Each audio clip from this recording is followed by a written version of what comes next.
Hello my loves, welcome back to Zeke's Lunchbox. Happy New Year. It's like the second week of January, but you know, Happy New Year anyway. I feel like in January that's just what we say. For quite some time I've been wanting to show you guys the process of what it's like to develop a tarot card sketch.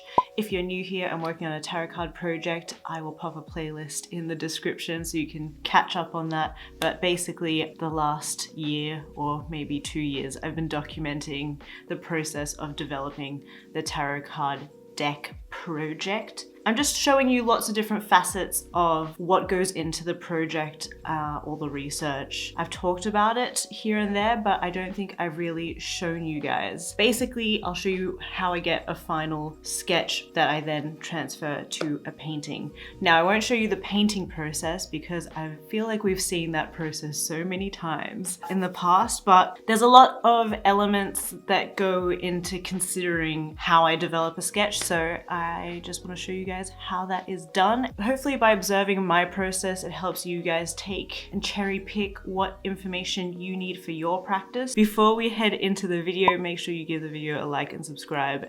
Let's get started.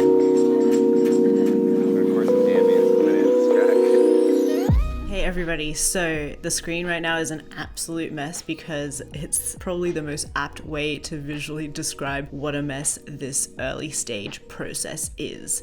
What I'm going to be explaining today is based off a mini tutorial that I posted on my Instagram.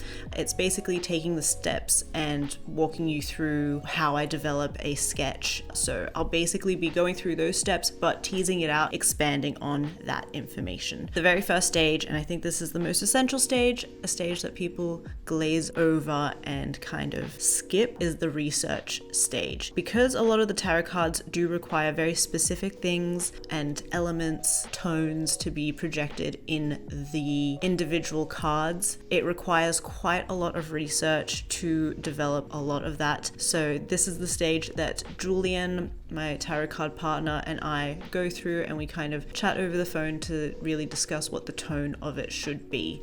I get a lot of decision fatigue in this process. It is really nice to be able to chat to somebody about the direction that it should go in. With the research that I will show you up on the screen, he kind of goes through and writes down everything in a document and sometimes gives suggestions of how he envisions the card. It really does help me make decisions, and having somebody to relay information to and really chat about the concept prior has been really helpful for me.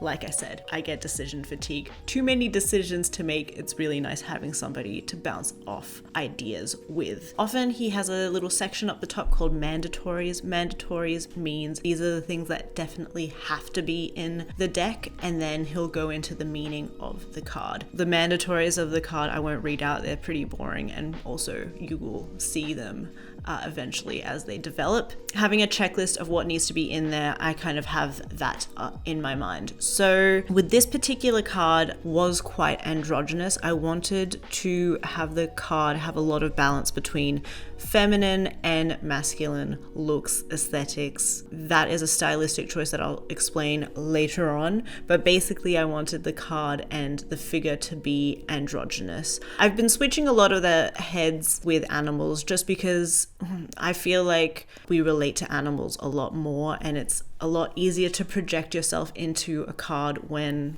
it does have an animal head. If you see like a woman or a man's head, I think a lot of the time people just don't relate to the card as much with whatever gender people associate themselves with. But because this card is meant to be androgynous or non-gender conforming, we went through a couple of different animals, but for me, I think the one that felt the most friendly was a clownfish. Clownfish, obviously they can change their gender. I think that's what they are. So I've researched a little bit more and had a kind of vague idea of how I want the card to be presented. I then make a bunch of thumbnails. I have to admit, my thumbnails make absolutely no sense. Usually my thumbnails, I just try and work out the composition and the line of action and how I kind of want the card to flow.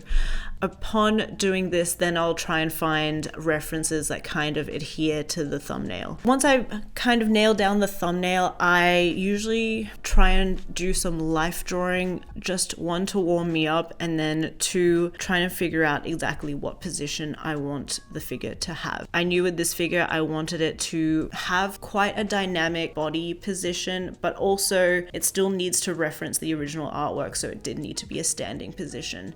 I do find it really difficult or getting inspiration from the original cards because I do find them very stiff, so trying to break out of that has been very, very hard. I was also looking for positions when I was scouring the internet. I was trying to find positions where the hands would be up, one arm raised and one arm a little bit lower, so I could try and work out the hands and pop some cups into the hands. I wanted the clothes to be as androgynous as possible. I also want the clothes to be a little bit more contemporary, just to feel, I don't know, a little kind of sense of street style, so it does have a fairly youthful aesthetic and feel to the deck. As foreign and as sci-fi, otherworldly the cards are, I do like putting things that we are familiar with to our daily lives, like a pair of baggy jeans and Doc Marten boots. I think it just acts as a little sense of grounding in the piece. So yeah, the balance between the masculine and feminine aesthetics that I wanted to have were, I wanted some really ornate feminine wings, but at the same time I wanted the clothes to be quite tomboy-ish. Really liked how those two things kind of balanced out. The cups as well are a little brutalist. They're not so much, but they're kind of Bauhaus inspired, which I often associate with being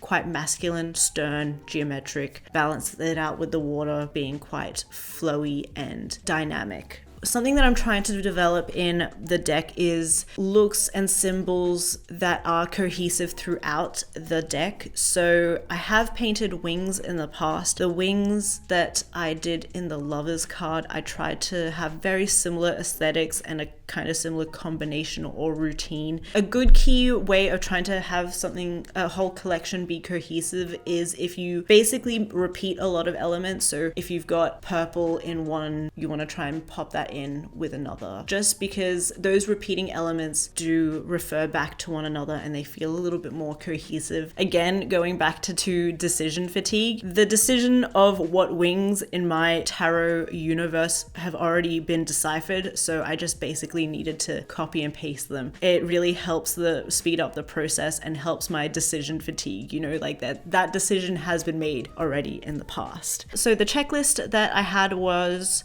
well, the mandatories that had to be in it were 1 foot needed to be in the water, needed 2 cups with water flowing or some kind of liquid flowing from one cup to the other. It needed wings. It also needed some symbols of transness or any kind of the dialogue that the card was dictating. Finally, let's chat about the background or the landscape, so there is some kind of grounding for the card. Landscapes are so difficult for me. I've learned from the past cards that I've drawn to not do just like a straight horizon plane. It really stiffens the card. So what I have been trying to do is create quite a lot of unevenness with the background. The background did need a winding path that arrowed up to a crown. I changed it to a star because crowns are too distracting. A star was like not too obvious, you know? A lot of the original tarot cards that I'm referencing, they are quite stiff.